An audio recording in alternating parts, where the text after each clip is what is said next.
The silence in the servants' quarters felt heavier than usual that morning, thick with the kind of tension that makes your skin prickle. Sarah Chen stood before the small, cracked mirror in her room, the red dress hanging from her trembling fingers like evidence of a crime she was about to commit. Outside, the winter sun struggled to break through the gray clouds hanging over Shadowpine Pack's compound, casting everything in a dim, colorless light that matched the knot of fear in her stomach. 2,190 days, 6 years, 72 months, 105,000 hours of invisible labor. The numbers had become a rhythm in her head, a drumbeat that marked every scrubbed floor, every changed linen, every moment she'd perfected the art of disappearing into walls. Her hands bore the evidence calluses layered over scars, knuckles rough, from chemical burns that Dr. Merrick had never been called to treat. Omegas didn't waste pack resources on minor injuries. That's what Mrs. Thornton said every time someone asked for medical attention. Minor injuries like infected cuts that left permanent marks. Minor injuries like the pneumonia that had killed Marie's daughter 3 winters ago, while bloodline wolves received antibiotics for common colds. The dress had cost her 3 months of wages. $847 saved coin by coin in a coffee tin buried beneath the loose floorboard under her narrow cot. The courage to wear it had cost her 6 years of silence. Sarah's roommate Iris sat on the edge of her bunk, dark eyes wide with a fear that had become second nature to Omega staff. Her fingers twisted the hem of her gray uniform, the same shapeless cotton that Sarah had worn for 2,190 days straight. Never read, never anything that suggested ambition or desire or the audacity to be seen. Iris finally broke the suffocating quiet between them. You know what they'll say. You know what they'll think. Sarah did know. She'd spent 6 years watching noble ladies parade through marble halls in their silks and jewels, while she scrubbed floors and changed linens, and disappeared into walls whenever someone important approached. She'd perfected invisibility not because she lacked courage, but because survival demanded it. The pack hierarchy wasn't just tradition, it was a prison with bars made of glances and whispers, and the constant grinding knowledge that your life mattered less than the comfort of those born into bloodline families. The architecture of the compound itself enforced the caste system. Bloodline wolves occupied the top 3 floors, spacious suites with floor-to-ceiling windows that overlooked the Olympic Peninsula's forest. Common wolves lived on the middle floors in smaller quarters, but still with natural light, still with heat that worked consistently. Omegas inhabited the basement. 12 adults crammed into a space designed for storage, sleeping on metal bunks bolted to concrete walls. One bathroom with cold water only. No windows. The heating system broke every winter, and maintenance requests disappeared into the same void as medical care approvals and wage increase petitions. Sarah had learned the rules on her first day. Never make eye contact with bloodline wolves. Speak only when spoken to. Eat after bloodlines finish from separate kitchens that serve their leftovers. No red clothing. Red signified ambition, reserved exclusively for those born into power. Sleep in the basement. Work 18-hour shifts when commanded. Accept that your value existed only in your ability to remain unseen. But something had broken inside her 3 months ago. Or maybe it had finally healed. She still wasn't sure which. The memory surfaced unbidden as it had every day since that Tuesday morning. Sarah had been cleaning Alpha Marcus Stone's study as she did every day before dawn, when most of the compound still slept. She'd perfected her routine to avoid him entirely, and at 4:30 a.m., out by 6, leaving his private wing spotless and untouched. 6 years of maintaining his space while never acknowledging her own existence within it. That morning she'd found him sterile there, slumped over his massive oak desk, with intelligence reports scattered across the surface like fallen leaves. Maps of territorial disputes with Red Ridge Pack marked in red ink. Financial statements showing deficits that made her chest tighten with worry she had no right to feel. A half-empty bottle of whiskey sat at his elbow, and exhaustion lined his face even in sleep. Marcus Stone, Alpha of Shadowpine Pack, former Marine Corps colonel with 2 tours in Iraq and another in Afghanistan, still etched into the scars visible on his forearms when he rolled up his sleeves. 52 years old, ice-blue eyes that could freeze or ignite depending on his mood, and a commanding presence that made every room feel smaller when he entered. He'd taken over the pack 8 years ago after his father's death, and the older Omegas whispered that he'd tried to implement reforms in those early years. Tried and failed, worn down by the bloodline families who held the real power through their control of territory, trade routes, and pack finances. Sarah had stood frozen that morning, watching him sleep. He looked utterly alone in that moment, powerful and isolated in equal measure, carrying burdens that no amount of authority could lighten. Without thinking, without considering the consequences of touching an alpha without permission, she'd placed a blanket over his shoulders. His eyes had opened immediately, sharp ice blue, startling in their intensity. Combat reflexes from years of military service, the kind that never fully fade. For a heartbeat, they'd simply looked at each other, and Sarah had seen something flicker across his face that she couldn't name. Not anger, not surprise, something deeper, more complicated. His voice had been rough with sleep and alcohol when he finally spoke. "What's your name?" The question had hit harder than any reprimand. Sarah had curtsied, eyes dropping to the floor as training demanded. "Sarah Chen, Alpha." "How long have you worked here, Sarah?" "6 years, Alpha." The silence that followed stretched taut as a bowstring. She'd felt his gaze studying her, really seeing her for perhaps the first time, despite her having cleaned his private quarters for 2,000 mornings in a row. When he finally spoke again, confusion and something that might have been sadness colored his words. "6 years, and I've never seen you." The truth of it shouldn't have hurt, but it did, because it was accurate.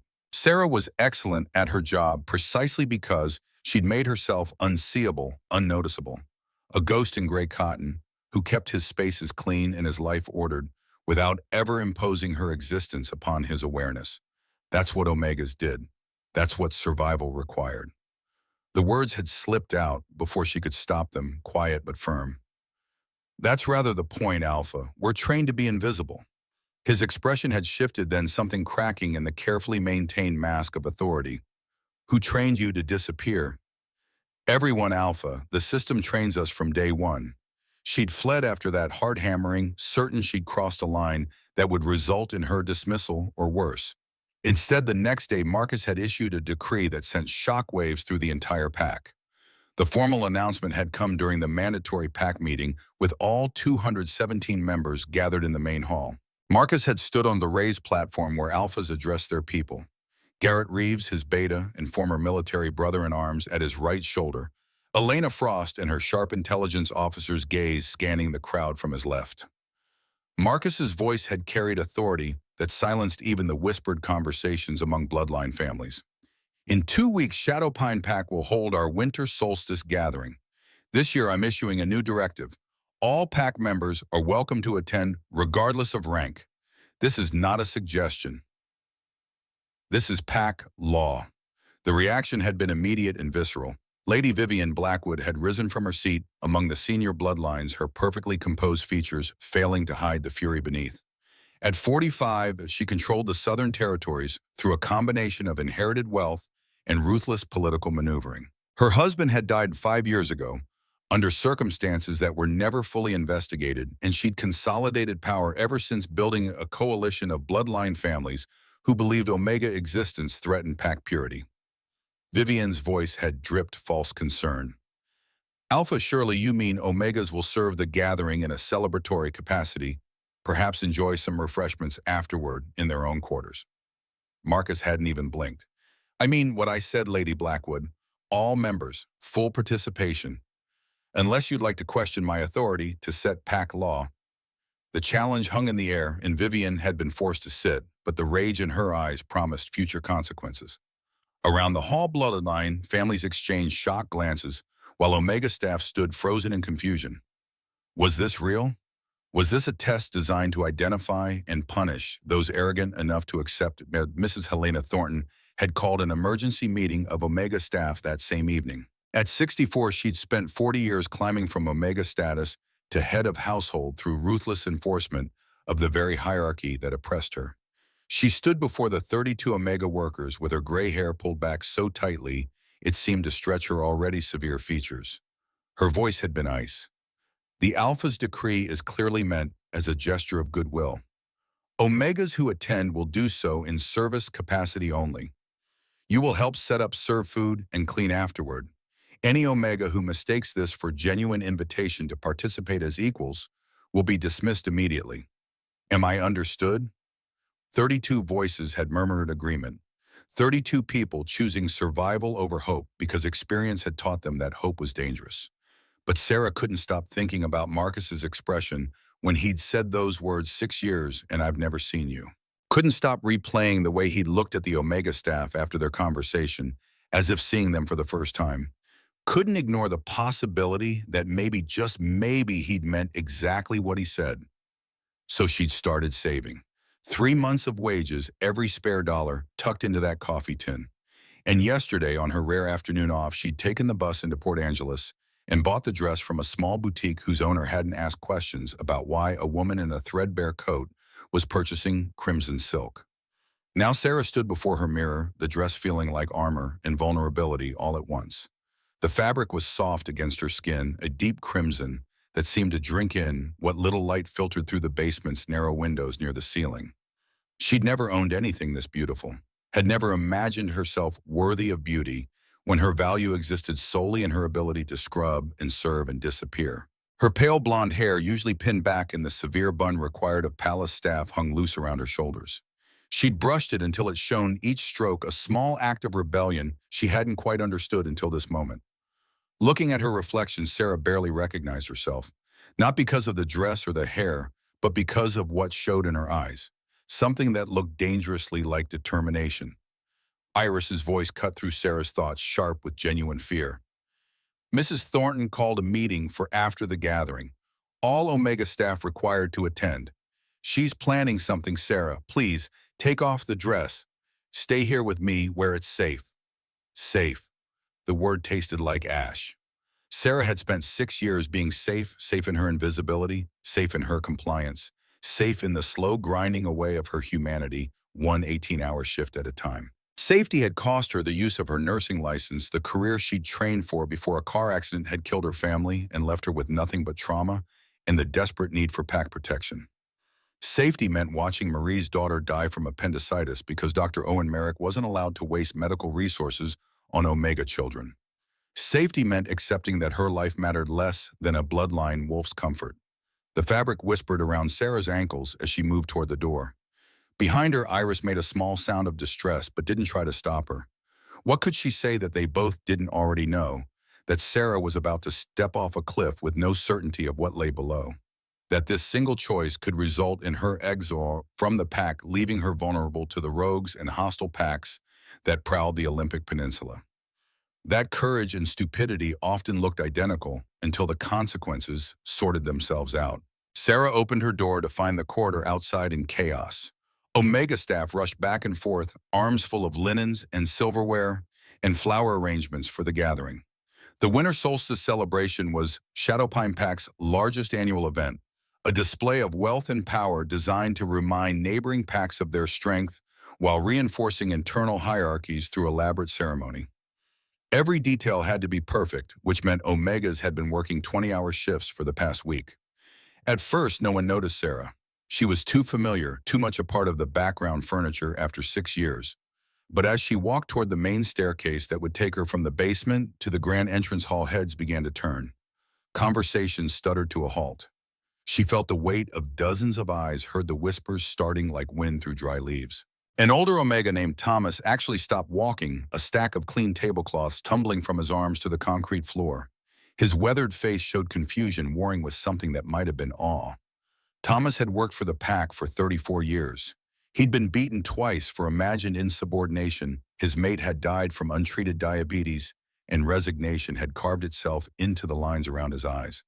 Now those eyes tracked Sarah's movement like she was a comet streaking across his familiar sky. The whispers grew louder as Sarah reached the basement stairs. Snatches of conversation followed her ascent. Is that Sarah Chen?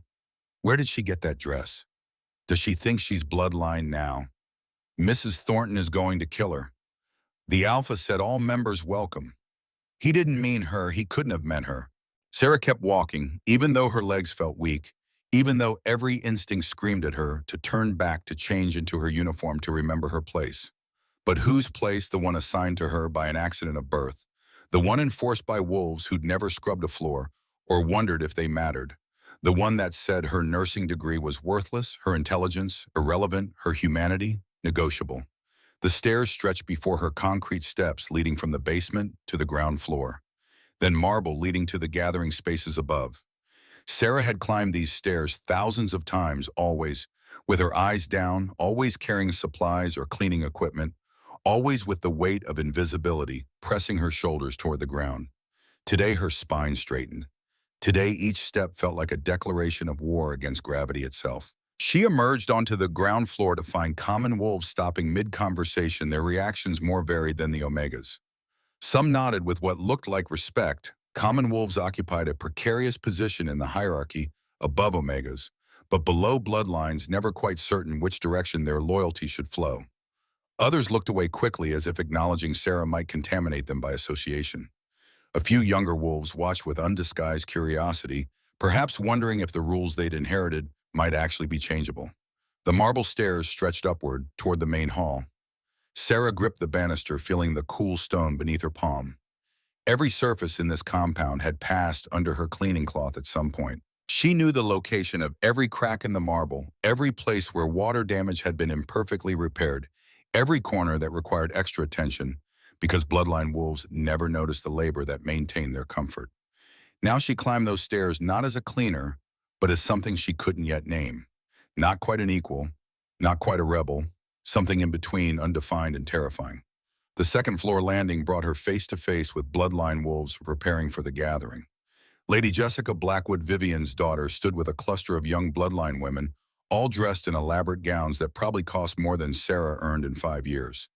Jessica's perfectly styled dark hair and cruel smile marked her as her mother's daughter in every way that mattered. Jessica's voice carried deliberate cruelty.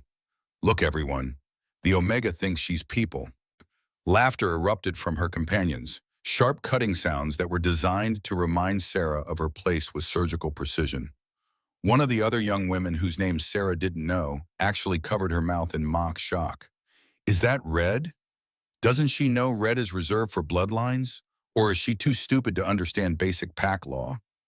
Sarah kept walking, not because the words didn't hurt, they did, each syllable a small wound, but because stopping meant accepting their judgment, meant agreeing that her birth determined her worth, meant spending another 6 years scrubbing floors while bloodline children learned to see her as furniture.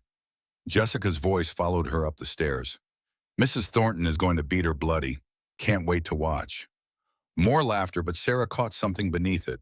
Uncertainty, because Marcus had issued that decree in front of the entire pack and everyone had heard it.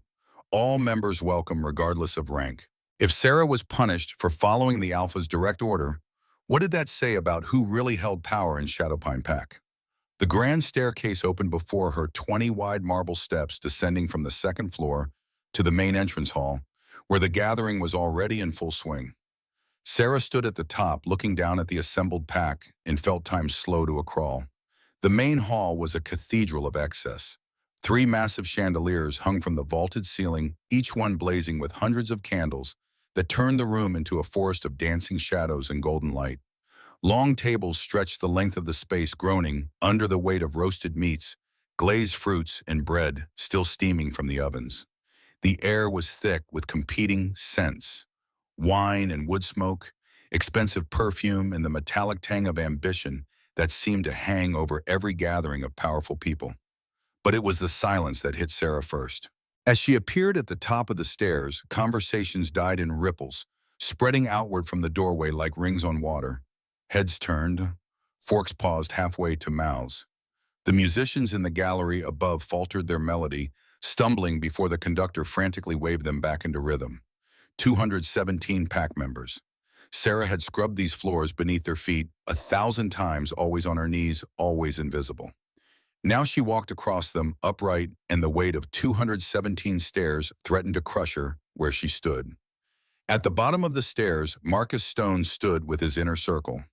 Garrett Reeves, the beta, stood at his right, 49 years old, with a warrior's build and the kind of loyalty that was earned through shared combat rather than inherited through bloodlines. Garrett had served under Marcus for 20 years, had saved his life during an ambush in Fallujah, carried the same scars and the same belief that competence mattered more than birth. His dark eyes tracked Sarah's descent with an expression she couldn't quite read. Elena Frost stood at Marcus's left, sharp and calculating in a charcoal dress that probably cost less than the Bloodline's gowns, but looked twice as elegant through sheer confidence. Former Army Intelligence NSA contractor, now Shadow Pine Pack's spy master, and the woman most Bloodlines feared more than they respected. Her pale eyes missed nothing, and Sarah suspected she'd already cataloged 17 different ways this evening could end in disaster. Sir Owen Merrick hovered near the group, 55 years old with a Navy corpsman's background and gentle hands that had set bones and stitched wounds for 3 decades. He joined Shadow Pine Pack 5 years ago, and Sarah had heard the other Omegas whisper that he'd fought Mrs. Thornton repeatedly over medical care restrictions. Fought and lost because Pack hierarchy trumped medical ethics every time. And Marcus himself, dressed in black as always, the color making his pale eyes seem even more striking against tanned skin marked by years of outdoor operations. Power radiated from him in waves, not just the political power of his position, but something more primal, more dangerous. He was the kind of man who commanded attention simply by existing, who could silence a room with a look, who carried the weight of 217 lives on shoulders and that bore it without complaint but not without cost. He was looking directly at Sarah. Every person in that hall watched her descend. Every eye tracked each step. Every breath seemed to hold in anticipation of what would happen when she reached the bottom. Sarah forced herself to keep moving, even though her heart was trying to climb out of her throat. Each step felt like a small eternity. The music in the feast hall had faded into background noise, overwhelmed by the rushing in her ears. 10 steps? 9? 8. The chandeliers cast her shadow long across the marble, a dark counterpoint to the crimson dress. 7 steps. 6. She could see Marcus's expression now, unreadable but intense. 5 steps. 4. Garrett shifted his weight, positioning himself slightly in front of Marcus, protective instinct that had been honed in combat zones and never fully relaxed even in supposedly safe spaces. 3 steps. 2. The entire hall held its collective breath. 1 step. Ground floor. Sarah dropped into a curtsy, muscle memory overriding her nerves. 6 years of training demanded deference, even as her choice of dress declared rebellion. Her voice came out steadier than she'd expected, carrying across the sudden silence.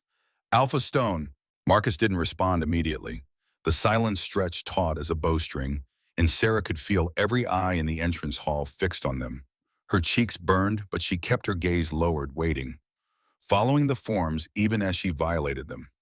Then Marcus spoke, his voice cutting through the air like a blade, sharp, cold, with an edge of something she couldn't quite identify. Anger, surprise, approval. "Where are you going dressed like that?" The question hung between them, weighted with more meaning than the simple words contained. Sarah lifted her eyes to meet his, and the world seemed to narrow to just the two of us. His expression remained unreadable, that same intensity she'd glimpsed in his study, now focused entirely on her. It should have terrified her. Part of her wanted to apologize to Run, to explain that she'd misunderstood his decree, that she knew her place. But a stronger part, the part that had saved for 3 months to buy this dress, the part that was tired of being invisible, held firm. She drew a breath and let the truth fall between them like a gauntlet. "To the gathering, Alpha, as you commanded. All pack members are welcome tonight, regardless of rank." Something flickered in his eyes. The tension in his jaw shifted, but Sarah couldn't tell if he was angry or amused or something else entirely. Around them she heard gasps, whispers starting up again like wildfire catching dry grass. Marcus's voice went dangerously soft. "You quote my own words back to me. I only seek to follow them, Alpha." Behind Marcus, Garrett cleared his throat awkwardly, clearly trying to diffuse whatever was happening. "Marcus, perhaps we should—" Marcus cut him off without breaking eye contact with Sarah. "Leave us." The command was absolute. Sarah's stomach dropped as she watched Garrett, Elena, Dr. Merrick, and various courtiers who'd been watching their exchange begin to disperse. Not without backward glances and whispered speculations, but they moved. When the entrance hall had emptied enough that she and Marcus stood in a pocket of relative privacy, he took a step closer. He was tall enough that Sarah had to tilt her head back to maintain eye contact, and she caught the scent of cedar and something wilder like forest after rain. The proximity made her acutely aware of how vulnerable she'd made herself. One word from him could end her. Not just her employment, but her safety, her pack protection, everything that kept her alive in a world where lone wolves didn't survive long. Marcus's voice remained low enough that only she could hear. Do you know what you've done? I've worn a red dress to a gathering, Alpha. You've declared yourself. His eyes never left hers. Red is the color of ambition in this pack, of those who seek to rise, of those who refuse to accept the station they were born into. Sarah's blood went cold. She hadn't known that. In 6 years, no one had bothered to explain pack symbolism to an Omega because Omegas weren't expected to participate in symbolic gestures. They were expected to serve in gray and disappear. The words came out shakier than she'd wanted. Then I suppose I've been more honest than I intended. For the first time since she'd known him, Marcus Stone smiled. It was a small thing, barely a curve of his lips, but it transformed his face, softened the harsh planes, and made him look almost human, almost approachable. Almost like someone who understood what it cost to stand here in red silk while the entire pack waited to see if she'd be destroyed for her audacity. 6 years of invisibility. His voice carried something that might have been wonder. And you choose tonight to become visible. Why bang? The question caught Sarah off guard. She'd expected angered dismissal, perhaps in order to change. She hadn't expected curiosity, hadn't expected him to ask about her reasons, as if they mattered, as if she was a person whose motivations deserved consideration. The truth spilled out before she could stop it. Because I was tired of disappearing. Because you said everyone was welcome, and I wanted to believe that included people like me. Marcus studied her for a long moment, and Sarah felt that same exposure she'd experienced in his study. The sense of being truly seen, all her defenses, stripped away, every vulnerability laid bare under his ice-blue gaze. People like you. He repeated the words, slowly tasting them. And what kind of person are you, Sarah Chen? Before Sarah could answer, a commotion erupted from the feast hall behind them. Raised voices, the crash of something breaking. A woman's sharp laugh cutting through the music. Marcus's attention snapped toward the sound, his expression hardening back into the cold mask she knew so well. When he looked back at Sarah, something had changed in his eyes, decision crystallizing into action. Stay close to me tonight. That's not a request. Before Sarah could process the command, Marcus's hands settled on the small of her back, guiding her toward the feast hall. The touch burned through the thin fabric of her dress, and she had approximately 3 seconds to wonder what she'd set in motion before they stepped through the massive doors and into a room full of people who were about to judge her for daring to exist in their space. The feast hall opened before them like a judgment. Sarah had prepared herself for hostility, but the reality was worse than imagination. Conversations didn't just stop, they died mid-syllable, as if her presence had literally stolen the air from the room. The musicians continued playing because Marcus's hand on her back kept her moving forward, kept her from freezing under the weight of collective disapproval. Bloodline families sat at tables arranged by political alliance and territorial control. The Blackwoods commanded the center tables, with Vivian presiding like a queen at her court. The Thorntons, no relation to Mrs. Helena Thornton, who'd bought her position through 40 years of enforcing Omega oppression, held the eastern tables. The Markhams, the Sterlings, the Vaughns, all arranged in careful hierarchy that reinforced who held power and who merely borrowed it. Common wolves filled the perimeter tables, their mixed reactions visible in postures that ranged from hostile to curious to carefully neutral. An Omega staff lined the walls, ready to serve their faces, showing confusion and something that looked dangerously like hope. 32 Omega workers watching Sarah walk across the floor they'd scrubbed yesterday, wearing a dress they'd never dared touch, on the arm of an Alpha who'd never before acknowledged their existence beyond functional necessity. Marcus guided Sarah toward the high table where his inner circle sat. Not at the far end where such a gesture might be dismissed as token charity, but directly beside his own seat. The symbolism was unmistakable, and Sarah heard the sharp intake of breath from several nobles as Marcus pulled out the chair himself. Vivian Blackwood rose from her seat with the fluid grace of a predator. At 45, she wore her power like the designer gown that probably cost more than most Omegas earned in a decade. Perfectly styled dark hair, flawless makeup, and a smile that promised violence beneath its veneer of civility. Her voice carried across the hall, crystalline and poisonous. Alpha, surely you don't intend for a servant to dine at the high table. I'm certain this is simply a misunderstanding. Marcus's hand remained on the back of Sarah's chair, his body language making his position clear even before he spoke. I intend for my guest to sit where I placed her, unless you'd like to question my judgment in my own hall.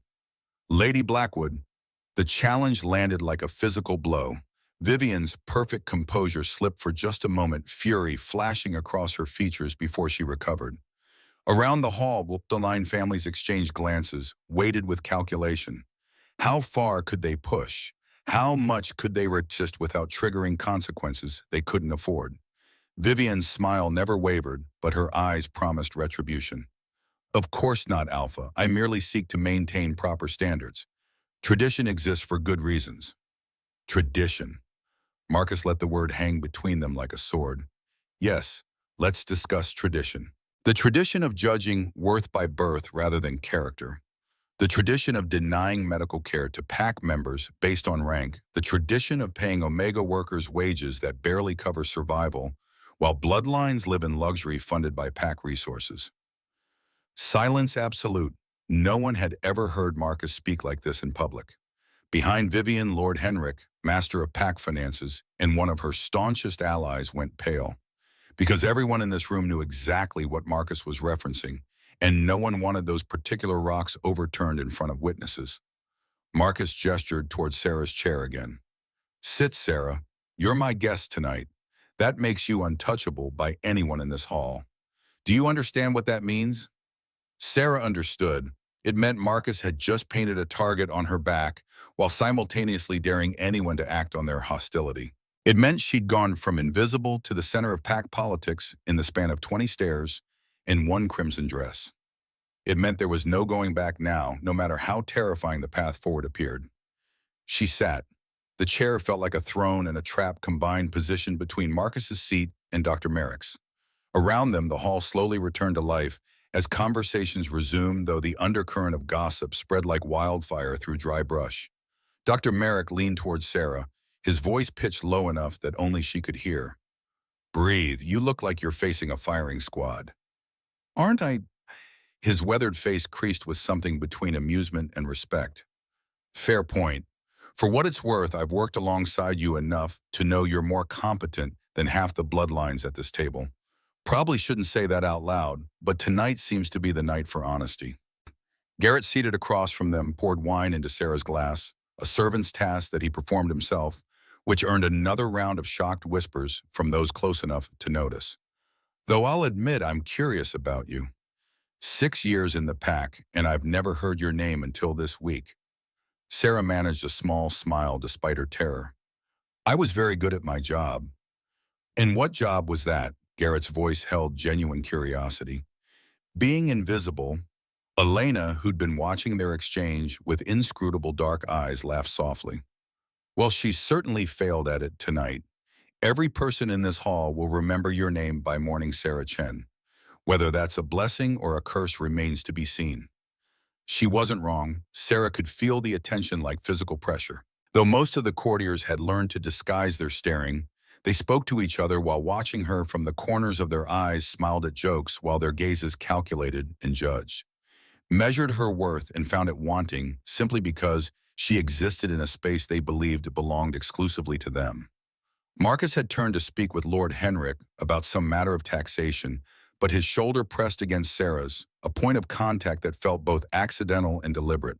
She focused on her plate, trying to remember how noble ladies ate. Small bites, elegant movements. Don't stuff your face like someone who spent 6 years eating leftovers in a basement.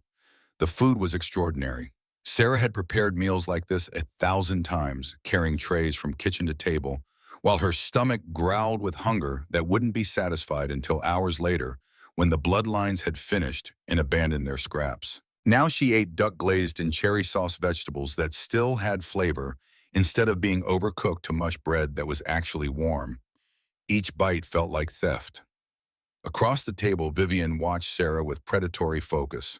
Finally, she struck her voice, cutting through the relative quiet of their section. So tell me, Sarah, what prompted this transformation? Surely you must know how irregular it is. A servant dressed in red, seated at the Alpha's right hand. People will talk. People are already talking. Sarah met her gaze steadily, drawing on reserves of courage she didn't know she possessed. They were talking when I was invisible too. The only difference is that now I can hear them. Something flickered in Vivian's eyes, respect or rage, it was hard to tell. Brave words for someone in your position. What position is that exactly? Sarah kept her voice level. I was invited to this gathering. I came. I don't see the transgression. The transgression, Vivian leaned forward slightly, her perfectly manicured nails tapping against crystal wine glass like claws, is in forgetting your place. Marcus's voice cut through the exchange like a blade through silk. Lady Blackwood? He didn't raise his volume, but authority rolled through those two words. If you take issue with my decisions, you're welcome to voice them in private to me, not to my guest. The word hung in the air. Guest, not servant, not maid, not omega, but guest with all the protection and respect that word implied in pack culture. Sarah saw the calculation flash across Vivian's face as she weighed whether to push further. Saw the moment she decided against it, though the fury in her eyes promised this was far from over. Vivian smiled tightly and returned her attention to her wine. But the battle lines had been drawn, witnessed by hundreds of eyes. By defending Sarah by using that specific word, Marcus had elevated her in a way that couldn't be easily undone. And he'd made her a target. The meal continued in a blur of courses and tension. Sarah managed to eat small amounts, though her stomach was too knotted to accept much. Garrett asked her questions about her work in the compound, seeming genuinely interested in the details of running a household most nobles never thought about. Elena watched her with an intensity that made Sarah nervous, though she said little. Henrik ignored her entirely, which felt somehow more comfortable than hostility. Dr. Merrick proved unexpectedly kind. Between courses, he spoke quietly about the medical clinic he'd been trying to establish for Omega workers, the way Mrs. Thornton blocked every attempt, the frustration of watching preventable illnesses progress to crises because treatment was wasteful for lower-ranked pack members. I've seen you around the medical wing, he said, studying her with professional interest. You move like someone with training. Combat medic, Sarah shook her head. ER trauma nurse before I joined the pack. His eyebrows rose. Then why in God's name are you scrubbing floors instead of working in the clinic? Because no one asked, and Omegas aren't allowed skilled positions. Merrick's jaw tightened. That's going to change. Has to change. We're bleeding talent through stupidity and prejudice. He glanced at Marcus, who was listening despite his conversation with Henrik. Your alpha seems to agree. It was only when the dancing began that things shifted again. The tables were pushed back, creating space in the center of the hall. The musicians struck up a waltz. Couples flowed onto the floor in a swirl of silk and jewels, moving through the steps with the ease of people who'd been trained in such things since childhood. Sarah had watched these dances from doorways and balconies for years, had even practiced the steps alone in empty rooms when she was sure no one would see. But watching and doing, there were different things entirely. The gap between observation and participation felt infinite. Marcus stood offering his hand. Dance with me. Sarah's heart stopped. Around them, she felt the room's attention sharpened to a razor's edge, felt Vivian's gaze burning into her back like a brand. Alpha, I'm not trained in... Neither am I, technically. The ghost of that earlier smile touched his lips. I learned from watching servants practice in the East Wing, when they thought no one was looking. I suspect you learned the same way. Somehow he'd known about those stolen moments, those secret practices in empty rooms where Sarah had pretended to be something other than invisible. The realization sent heat flooding through her embarrassment and something else, something that made her pulse quicken. Sarah took his hand. The crowd parted as Marcus led her to the center of the floor. Sarah could hear whispers rising like steam, could feel Vivian's rage as a tangible pressure. Every instinct screamed at her to run, to hide, to remember that servants didn't dance with alphas, that some lines existed for reasons beyond tradition. But Marcus's hand was warm in hers, his other hand settling at her waist with firmness that steadied her. When the music swelled, he moved and Sarah followed. They were not perfect. Sarah stumbled twice in the first minute, her body remembering the steps but struggling with the reality of another person's presence. Marcus compensated smoothly, guiding her through corrections with patience that surprised her. But they found rhythm eventually, and the room faded until it was just them. Just the music and the movement, and the strange intimacy of being this close to someone she'd only ever seen from a distance. Marcus's voice was barely audible over the music. Why are you really doing this? Doing what? All of this. The invitation, the high table, this dance. You are making me a spectacle. His eyes met hers and there was something raw in them. Something that looked almost like loneliness beneath the authority. Perhaps I'm tired of pretending that the walls between us make sense. Perhaps I'm tired of a court that values bloodline over worth. Or perhaps you're testing something. Sarah surprised herself with the boldness. Using me to prove a point to them. Marcus didn't deny it, which hurt more than it should have. Can it be both? Can I believe what I'm doing is right and also need to prove it? Before Sarah could answer, the music ended. The room erupted in polite applause that felt more like mockery than approval. They stood there still close, still connected by his hand at her waist and hers on his shoulder. The moment stretched between them, weighted with possibilities and dangers in equal measure. Then Garrett appeared at Marcus's elbow, his face carefully blank in the way that meant trouble. Forgive the interruption, Alpha. There's an urgent matter that requires your attention. East Perimeter, security breach. Marcus's expression hardened instantly, the tender moment evaporating like morning mist. What kind of breach? Hunters Alpha, multiple contacts. Lord Henrik suggests you come immediately. Sarah felt Marcus's hands tighten fractionally before he released her, stepping back with obvious reluctance. His eyes found Garrett's and something passed between them, combat veteran communication that required no words. Garrett escorts Sarah back to No. Marcus cut himself off, decision crystallizing. Elena takes Sarah to the guest quarters in the East Wing. Assign her a guard. Make sure she's secure. The guest quarters, Elena's eyebrows rose slightly, but she moved immediately. Of course, Alpha. Marcus's gaze returned to Sarah one last time. Stay there. Lock the door. Don't open it for anyone except Elena or Garrett. Do you understand? The urgency in his voice, the fears Sarah saw flickering beneath his authority, made her nod. I understand. Promise me, Sarah. I promise, Alpha. He pressed a brief, hard kiss to her forehead, a gesture that felt both possessive and protective, that marked her as his in front of everyone watching. Then he was gone, striding from the hall with Henrik and 6 enforcers, leaving Sarah standing in the center of the dance floor, while the entire pack stared and whispered and judged. Elena appeared at her side, taking Sarah's arm with surprising gentleness.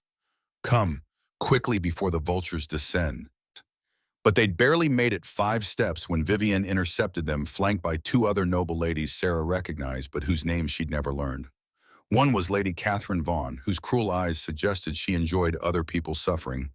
The other was Lady Melissa Sterling, younger but no less vicious in her casual cruelty toward lower-ranked pack members. Vivian's smile could have cut glass. How fascinating. The little Omega has quite captured our Alpha's attention. Tell me, dear, what tricks did you use? Surely someone of your background must have employed some creative methods to achieve such a dramatic rise. The insinuation was clear. Sexual favors, manipulation, seduction. Around them, conversations stilled again as people leaned in to hear how Sarah would respond. Elena's hand tightened on her arm in warning, but Sarah felt rage burning through her fear. 6 years of swallowing insults. 6 years of accepting that her existence was somehow shameful. 6 years of watching bloodlines treat Omegas like property. Sarah's voice came out steadier than her shaking hands. I employed no tricks, Lady Blackwood. I simply accepted an invitation extended to all pack members. If you find that threatening, perhaps you should examine why. Vivian's eyes narrowed dangerously. Threatening, my dear girl, you're not threatening. You're amusing.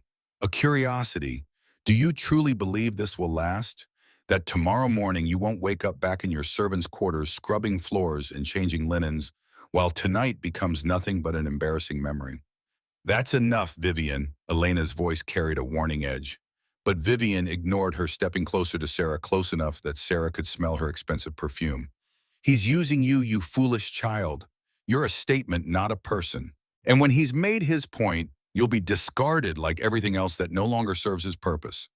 The words hit like physical blows, not because they were cruel, but because they echoed Sarah's own fears. Because part of her had thought the same thing from the moment Marcus's hand touched her back.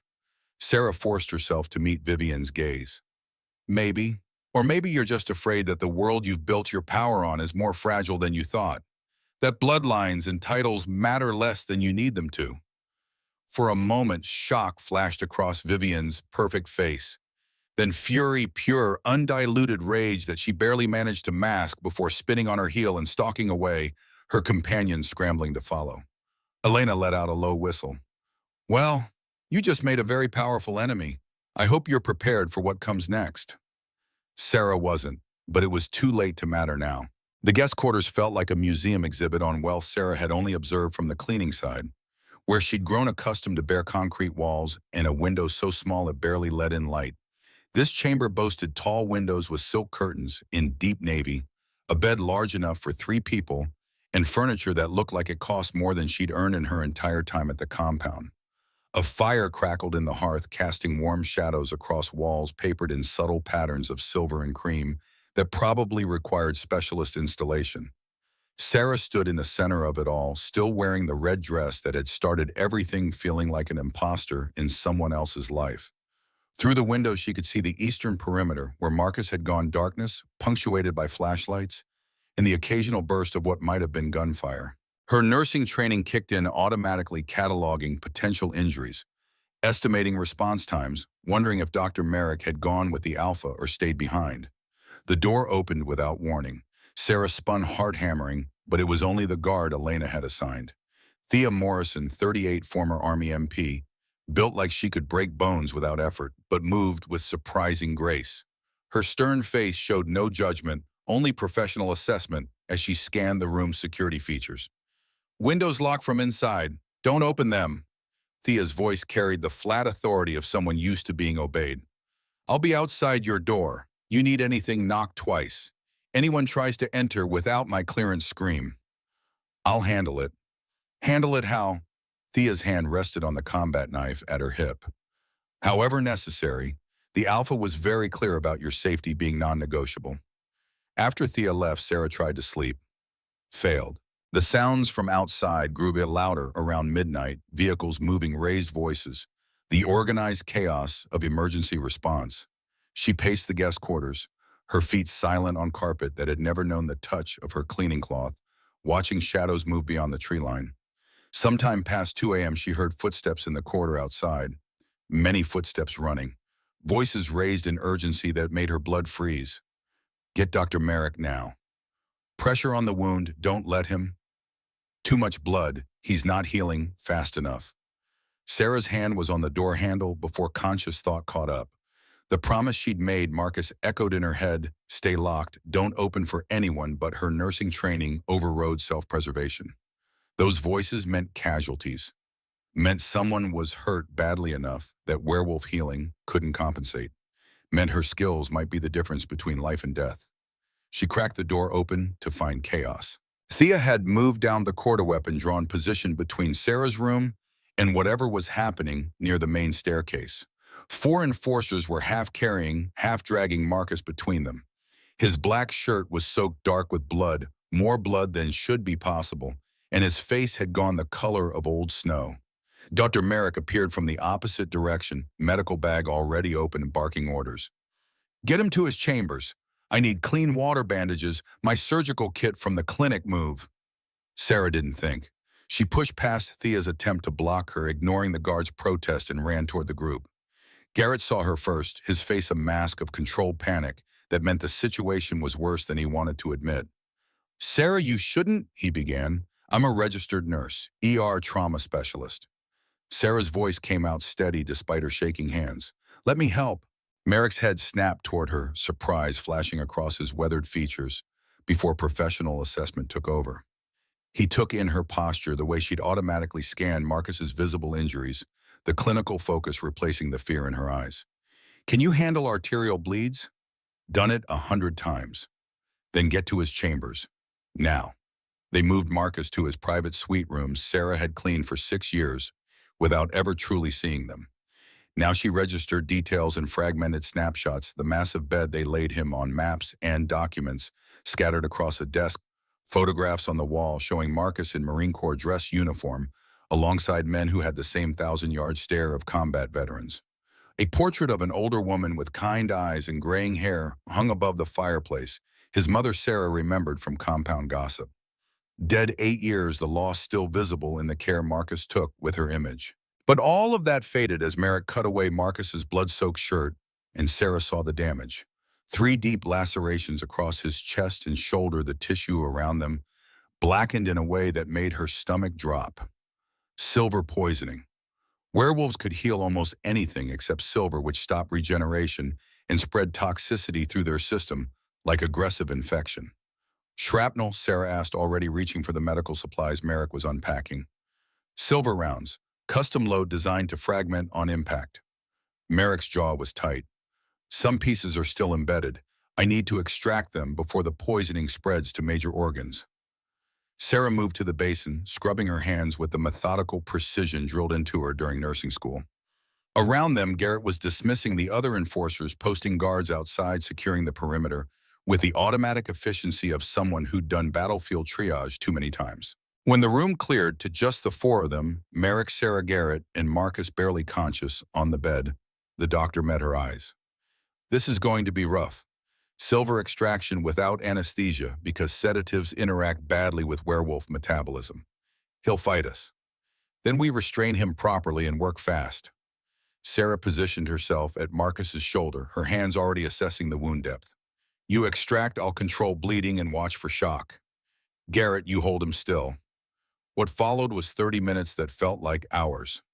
Marcus's ice blue eyes opened periodically, clouded with pain, but tracking their movements with the focus of someone who'd been through worse and survived.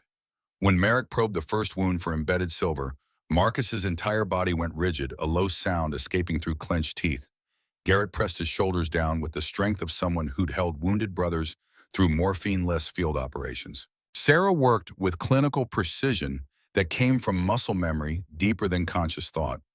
Pressure here to control bleeding, irrigation there to clear the wound field. Gauze replaced before blood saturation compromised visibility. Her hands moved steadily even as part of her brain screamed at the intimacy of this touching and Alpha's bare skin, seeing him vulnerable and bleeding, being trusted with his life in ways that 6 years of cleaning his quarters had never approached. Last piece, Merrick muttered, tweezers closing around a fragment of silver lodged near Marcus's collarbone. This one's deep. Sarah, be ready. When the silver came out, blood followed in a rush that required both their hands to control. Marcus made a sound that was almost a growl, his hands shooting out to grip Sarah's wrist with bruising strength. His eyes locked on hers, pale blue, gone almost white with pain, and for a heartbeat neither of them breathed. Almost done, Sarah said quietly, not pulling away despite the pressure on her wrist. You're doing fine, Alpha. Just a few more minutes. Something in her voice must have reached him through the pain fog, because his grip loosened fractionally. Not releasing, but no longer crushing. Garrett's eyebrows rose slightly, but he said nothing, just held Marcus's other shoulder while Merrick sutured with the speed of someone who'd sewn up combat wounds under fire. When it was finally over, Marcus lay pale and still against blood-stained sheets, his breathing steadier, but his eyes heavy with exhaustion. Merrick cleaned his instruments with shaking hands that betrayed how close the situation had been. He'll heal now. Silver's out, wounds are clean. 24 hours and he'll be mobile. 48 until he's combat ready again. Merrick looked at Sarah with something approaching awe. Where did you train? Seattle Med. 5 years in their level 1 trauma center before the accident that killed my family.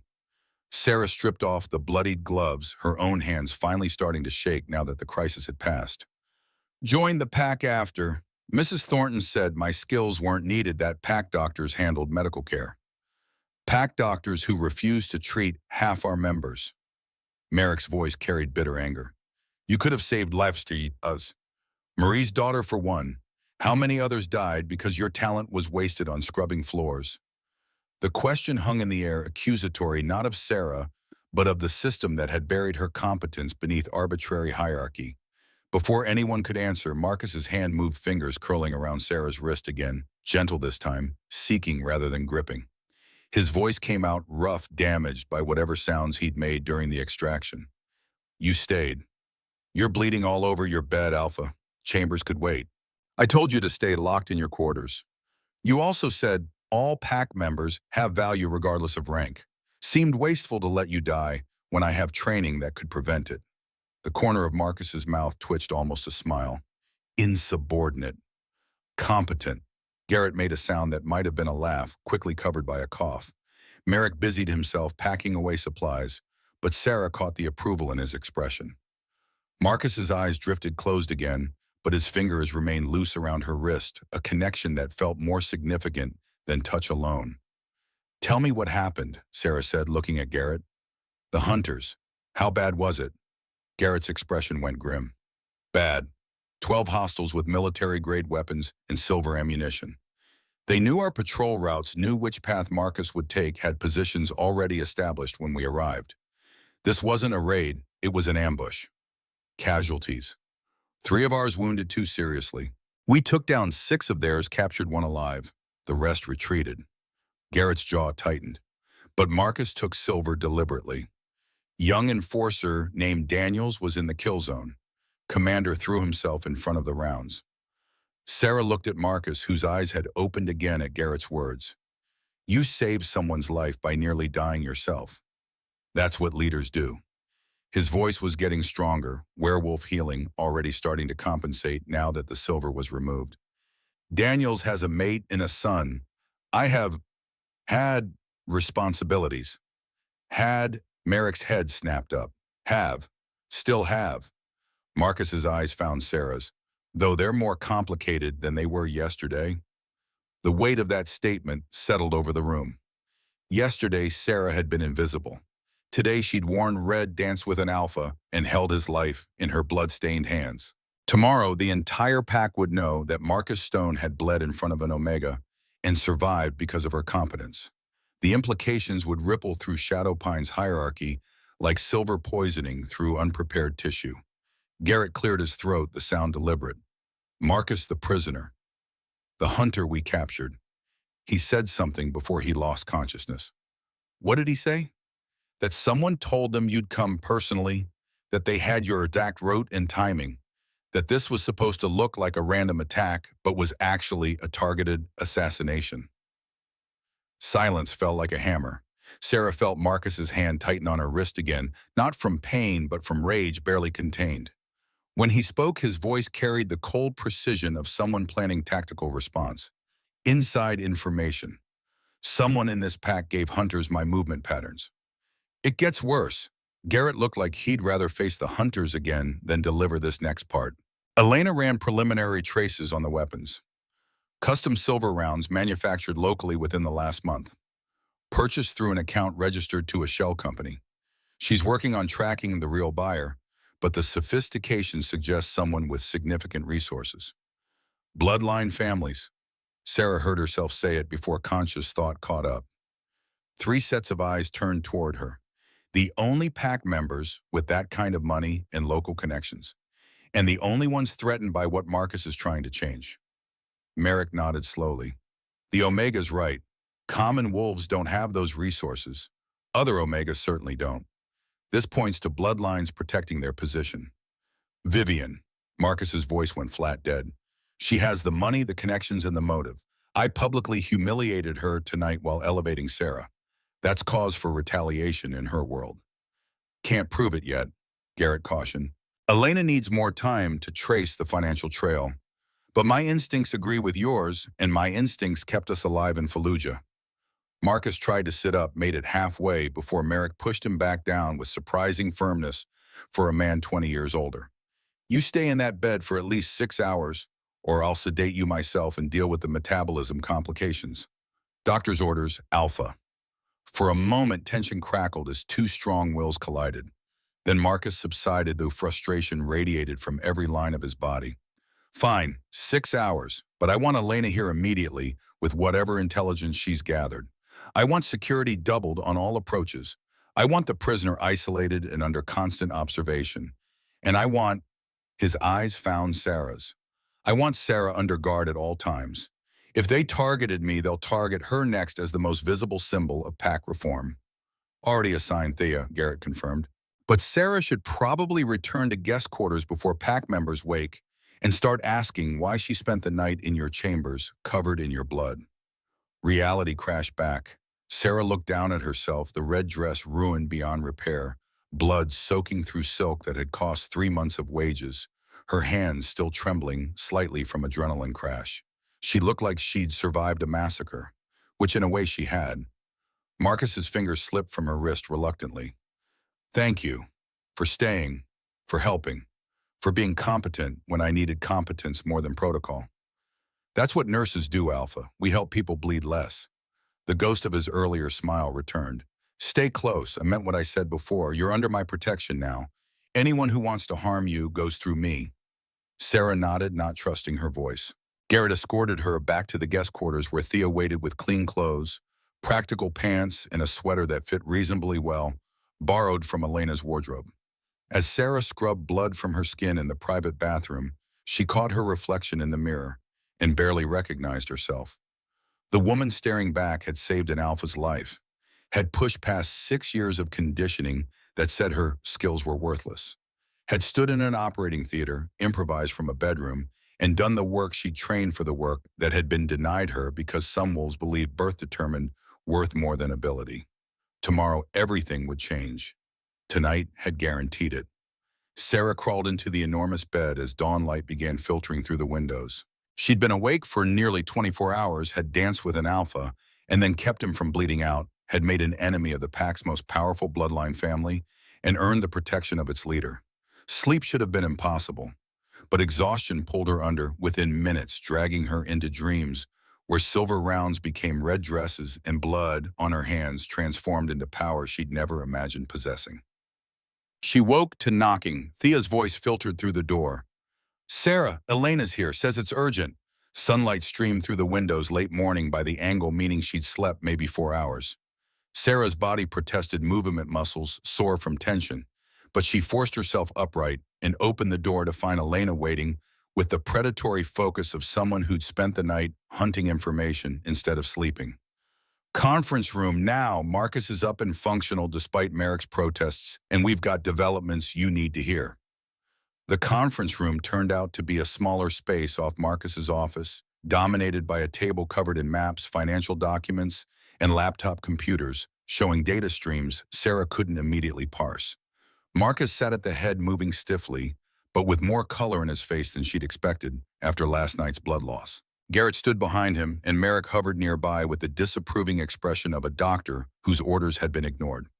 Marcus's eyes found Sarah immediately. How much do you know about pack finances?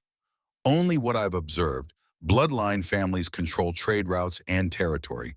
They collect revenues that supposedly fund pack operations, but Omega staff rarely see evidence of resource allocation that matches reported income.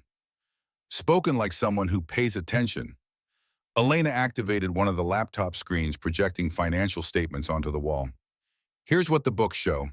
Annual pack revenue from territory rights, trade taxes, and resource extraction, $4.2 million. Operating expenses, $3.8 million, leaving a comfortable surplus for emergencies and capital improvements. She pulled up another document. Here's reality. Actual operating expenses run closer to $2 million when you audit properly, which means $2 million goes missing every year. Has been for at least 5 years, possibly longer. Sarah's mind did the math automatically. $10 million. Someone's been embezzling $10 million from PAC funds. Someone's, Garrett said, his voice hard, or someone's, plural, because this level of theft requires coordination across multiple families to hide the paper trail. Elena's fingers flew across her keyboard, bringing up a network diagram that looked like a spider's web. Names connected by lines representing financial transactions, shell companies' offshore accounts. At the center of the web, one name appeared more frequently than any other. Lady Vivian Blackwood. She's been siphoning PAC funds for 5 years minimum, Elena continued, her voice clinical, despite the implications. False vendor invoices for supplies that were never delivered. Inflated costs for territory maintenance that never happened. Kickbacks disguised as consultant fees. And she's not alone. 6 other bloodline families are implicated. She highlighted names as she spoke. Lord Henrik Thornton, no relation to Mrs. Helena Thornton, but equally invested in maintaining hierarchy. Lady Catherine Vaughan. Lord Thomas Markham. Lady Melissa Sterling. Lord Richard Chen. Sarah felt her stomach drop at that one, wondering if they were related, if some distant bloodline connection existed that she'd never known about. Lady Jennifer Cross. 7 families, Marcus said quietly. 7 families representing approximately 60% of bloodline voting power in PAC governance, all stealing from collective resources while preaching about proper order and traditional values. There's more. Elena pulled up encrypted communications messages she'd somehow accessed through means Sarah suspected were illegal even by PAC standards. They've been coordinating. Group chat going back 18 months calls themselves the Council of Blood. Their stated purpose is preserving bloodline integrity and PAC purity. Sarah leaned forward, reading over Elena's shoulder. The messages were damning. The Alpha grows weak. Reform rhetoric threatens our position. Omega's gaining confidence. This cannot continue. Traditional hierarchy exists for good reasons. We must remind him. Meeting Thursday, private room at the Riverside Hotel. Plans require finalization. And then 3 weeks ago, a message that made Sarah's blood run cold. Contact established with Red Ridge Pack Hunters. Assets available for permanent solution. Timeline TBD. They hired the hunters, Sarah breathed. Vivian and her counsel paid for the assassination attempt. Can't prove it definitively yet, Garrett cautioned. Message doesn't explicitly reference the attack. Good lawyers could argue it meant something else. But combined with the financial evidence and the custom silver rounds purchased through one of their shell companies, Elena's smile was sharp. We can prove conspiracy to commit fraud, embezzlement, and misappropriation of PAC resources. That's enough to strip titles and seize assets under PAC law. The assassination attempt is harder to prosecute, but easier to use for political pressure. Marcus stood moving to the window that overlooked the compound's main grounds.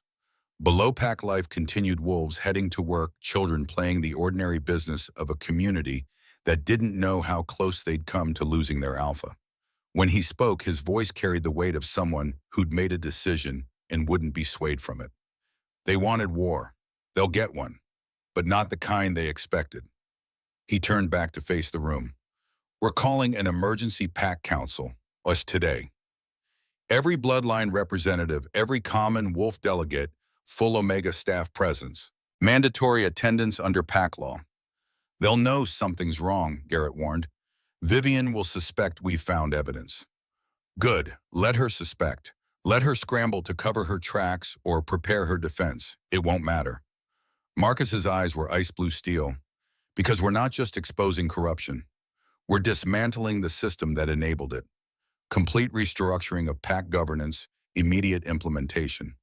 No warning, no negotiation, no mercy for those who've been stealing from their own people while claiming moral superiority. He looked at Sarah, then really looked at her. I need you there. Front row visible. Not as a witness, but as a symbol of what this PAC is going to become. Can you do that? Sarah thought about 6 years of invisibility. Thought about Marie's daughter dying from appendicitis that could have been treated. Thought about 32 Omega workers eating scraps and sleeping in basements, while bloodline families lived in luxury funded by stolen money. Thought about the red dress now ruined and the promise it had represented that maybe courage mattered more than birth. Yes, Alpha, I can do that. Then let's prepare for war. The next 6 hours were controlled chaos. Elena compiled evidence into prosecutable format, cross-referencing bank statements with PAC financial records and building timelines that even corrupt lawyers couldn't dispute. Garrett coordinated security, positioning loyal enforcers throughout the compound and running background checks on every guard assigned to the council chamber. Merrick documented Omega medical neglect cases with clinical precision, building a pattern of systematic abuse that supported the broader corruption charges. And Sarah found herself in an unexpected role, spokesperson for Omega staff who'd never had a voice in PAC governance. Elena had suggested it, Marcus had agreed, and suddenly Sarah was interviewing 32 workers about their experiences, documenting abuses, compiling testimony that would be presented publicly for the first time in PAC history. Marie, the elderly Omega who'd blessed Sarah's dress the night before, sat across from her in the guest quarters with tears streaming down weathered cheeks. My daughter Elisa died 7 years ago. 14 years old, complained of stomach pain for 2 days. Mrs. Thornton said Omegas don't waste PAC resources on minor complaints. By the time Dr. Merrick was finally allowed to see her, The appendix had ruptured. Sepsis killed her within hours. Sarah's hands shook as she wrote it down. Why didn't you push harder? Demand treatment. Because I'd seen what happened to Omegas who demanded. Thomas was beaten unconscious 3 years ago for making eye contact with Lord Henrik. Jenny was exiled for speaking out of turn during a pack meeting. We learn to stay quiet or we don't survive. Marie gripped Sarah's hand. But you didn't stay quiet. You wore red and danced with the Alpha and saved his life. Maybe that means things can actually change. They will change, Sarah promised, hoping it was true. Today, I swear to you, Marie, today things change. By the time the emergency council convened, evidence was compiled. Witnesses prepared and security locked down tight enough that even Vivian's resources couldn't breach it. The council chamber was a vast circular room, designed so no seat held more prominence than another symbolic equality that everyone knew was fiction. Real power sat where it always had with bloodlines who commanded wealth and territory. Until today. Sarah entered the chamber on Elena's arm wearing borrowed clothes that actually fit properly and carrying herself with the posture of someone who'd earned her place through competence rather than inherited it through birth. Thea shadowed them hand never far from her weapon. The room fell silent as they entered 217 pack members, tracking their movement. Marcus stood at the chamber's center, Garrett at his right. The High Council table seated 24 bloodline representatives, including Vivian, who looked serene and confident. Too confident, Sarah thought. She doesn't know what's coming. Marcus's voice carried authority that silenced even whispered conversations. This council is called to order under emergency protocols. The agenda has one item addressing systematic corruption within PAC governance and immediate implementation of reforms. Lady Blackwood has requested to speak first. The floor is yours. Vivian rose with practiced grace, her designer suit probably costing more than most Omegas earned in a year. When she spoke, concern dripped from every word like honey laced with arsenic. Alpha Stone, we gather today because of concerns that have been raised by multiple bloodline families. Concerns about your recent decisions and their impact on PAC stability. We believe you've allowed personal interests to compromise your judgment. She didn't look at Sarah, but the implication was clear. The elevation of an Omega to inappropriate status has created confusion about hierarchy.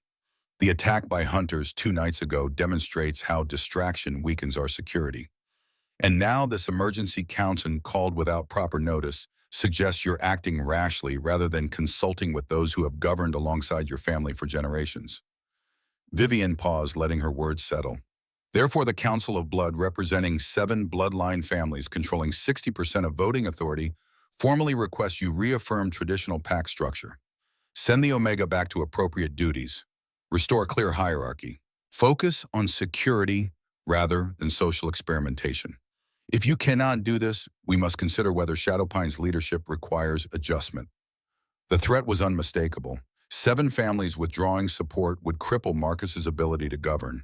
Other bloodlines would follow, and an alpha without PAC backing was just a man with a title. Around the chamber, wolves shifted uncomfortably.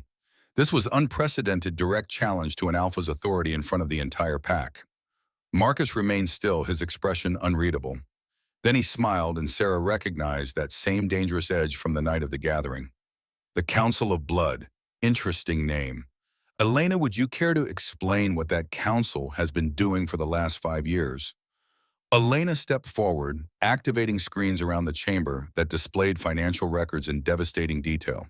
Ladies and gentlemen of Shadowpine PAC, I present evidence of systematic embezzlement totaling $10 million over 5 years, stolen from collective PAC resources by 7 bloodline families who believed their birth entitled them to rob their own people. The chamber erupted, shouts of denial from the implicated families, gasps of shock from everyone else, Vivian's serene mask finally cracking to show the fury beneath. Marcus let it continue for 30 seconds before his voice cut through the chaos like a blade. Silence, or I'll clear this chamber and proceed without witness. Instant quiet. Elena continued, methodical and merciless, walking the council through every false invoice, every shell company, every offshore account. She displayed the encrypted messages, the planning, the conspiracy. And when she reached the communication about permanent solution and Red Ridge PAC hunters, the temperature in the room dropped 20 degrees. They paid for the assassination attempt. someone shouted from the common wolf section. They tried to kill the AlphaKing. We can't prove the assassination link definitively, Marcus said, his voice carrying across renewed chaos. But we can prove everything else. Vivian Blackwood, Henrik Thornton, and 5 other bloodline families have been systematically stealing from this pack while preaching about traditional values and proper hierarchy. They've embezzled funds meant for security medical care infrastructure. They've enriched themselves while Omega workers went without heat in winter and children died from preventable illness because medical resources were limited. He gestured toward Sarah. Lady Blackwood questions my judgment, suggests I'm distracted by personal interests. Let me clarify something. Sarah Chen is a registered nurse with ER trauma experience who's been scrubbing floors for 6 years because this pack's hierarchy is so broken we waste talent and let people die rather than acknowledge competence. 2 nights ago, she saved my life when I took silver protecting a young enforcer. She has more integrity in her smallest finger than the Council of Blood possesses collectively. Marcus's gaze swept the chamber, landing on each bloodline representative in turn. You want me to reaffirm traditional structure? Fine. Here's tradition. Alphas who betray their packs are exiled. Families who steal from collective resources forfeit their assets. Wolves who endanger their packmates through conspiracy lose their protection. He pulled out a document, holding it high. By pack law and my authority as Alpha, I'm stripping titles from 7 bloodline families effective immediately. Their lands revert to pack control. Their voting authority is dissolved. And they have until sunset tomorrow to remove themselves from Shadowpine territory or face prosecution under both pack and human law. Vivian finally found her voice shaking with rage. You can't do this. We have rights. You have evidence of criminal conspiracy documented in your own encrypted communications. Elena's voice was ice. I've already contacted FBI Agent Morrison, White Collar Crime Division. They're very interested in the interstate wire fraud and racketeering implications. You're welcome to fight the pack law charges in human court, but that opens you to federal prosecution. Your choice, Lady Blackwood. Leave quietly or explain your shell companies to the FBI. The fight drained from Vivian's face, replaced by calculation. She'd been outplayed completely, her conspiracy exposed, her leverage destroyed. Around her, the other 6 families looked equally trapped. One by one, they stood and walked from the chamber, their footsteps echoing in silence so complete Sarah could hear her own heartbeat. When they'd gone, Marcus addressed the remaining pack members. This is just the beginning. Pack governance changes today. Effective immediately, council representation will be based on merit rather than bloodline. Omega staff will have voting delegates. Common wolves will have equal authority to remaining bloodlines. Medical care, housing, wages, all will be restructured to reflect actual need rather than birth status. Anyone who can't accept these changes is welcome to leave. Everyone else, let's build something better. The chamber exploded in sound cheers from Omegas and common wolves, stunned silence from remaining bloodlines, the noise of a world turning upside down. Sarah found herself mobbed by Omega workers, Marie crying and thanking her, Thomas shaking her hand with tears in his weathered eyes, others simply touching her as if to confirm she was real. Through the chaos, Marcus's eyes found hers across the chamber. He didn't smile, didn't move, just held her gaze with an intensity that made her chest tight. They'd done it. They'd broken a corrupt system and lived to tell about it. But Sarah knew with certainty that this was only the first battle. Vivian would regroup, other bloodlines would resist, and tomorrow would bring consequences neither of them could fully anticipate. But tonight they'd won, and sometimes winning was enough. 3 months passed like a fever dream compressed into waking hours. Sarah learned that revolution wasn't a single dramatic moment, but rather the grinding daily work of dismantling old systems while building new ones from salvaged pieces. Every morning brought challenges that 6 years of invisibility hadn't prepared her for, mediating disputes between bloodlines and common wolves, allocating resources fairly when fairness itself was a concept the pack had never properly defined, proving again and again that merit mattered more than birth to wolves who'd spent lifetimes believing the opposite. The Omega Advocacy Office occupied what had been Lady Vivian's private salon, a deliberate choice by Marcus that sent clear signals about power redistribution. Sarah sat behind a desk that still smelled faintly of expensive perfume, reviewing medical access requests that had piled up overnight. Merrick's clinic now treated all pack members regardless of rank, but 3 months of neglected care meant a backlog of cases that would take years to fully address. Marie knocked on the open door, her weathered face showing energy that hadn't been there 12 weeks ago. At 68, she'd finally received the knee surgery denied for a decade, and now she walked without the limp that had marked her for so long. She carried a stack of files, more Omega workers requesting educational programs, job training opportunities that had been systematically denied under the old hierarchy. 12 new applications this morning, Marie said, setting the files on Sarah's desk. 3 want GED programs, 4 requesting vocational training, 5 asking about college enrollment assistance. Thomas wants to study engineering. Can you imagine 34 years scrubbing floors, and the man wants to become an engineer at 57 years old? Sarah could imagine it because she saw it everywhere, wolves discovering talents and ambitions they'd suppressed for survival, realizing that maybe their dreams weren't impossible after all. The PAC's education fund recovered from Vivian's embezzlement and redirected toward actual development, now funded programs for any member who demonstrated commitment. Bloodlines had initially protested, arguing that limited resources meant prioritizing those most likely to succeed. Marcus had shut that down with brutal efficiency. Resources weren't nearly as limited once you stopped letting 7 families steal $2 million annually. Approve all of them, Sarah said, signing off on the applications. And tell Thomas that Marcus specifically requested updates on any Omega pursuing technical skills. The Alpha's been talking about infrastructure improvements that'll require engineers who actually understand how the compound operates from the ground up. Marie's smile could have lit the room. You know what's funny? 6 months ago, I'd have told Thomas he was being foolish, that people like us don't become engineers.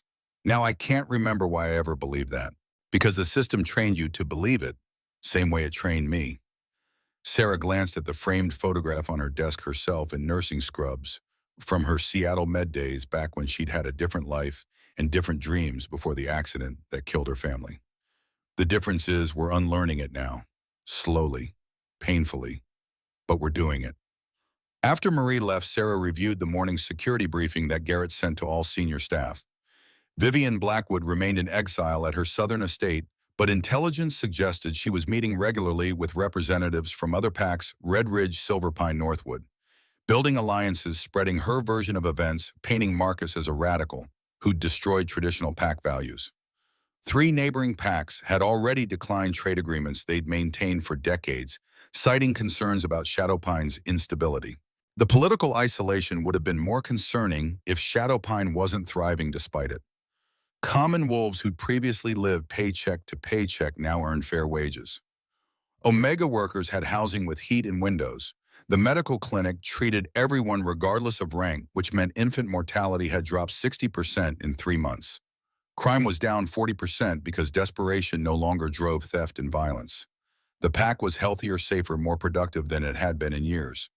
But success bred resentment among those who'd benefited from the old system. 5 bloodline families remained in Shadowpine after Vivian's exile, and their cooperation ranged from grudging to actively obstructionist. They attended council meetings because PAC law required it, voted against reforms on principle, and spread rumors that Marcus's leadership was weak because he relied on advice from unsuitable sources, meaning Sarah, meaning Elena, meaning anyone who'd risen through competence rather than birth. Sarah's desk phone rang. Elena's voice came through, clipped and tense. Conference room. Now we've got a situation.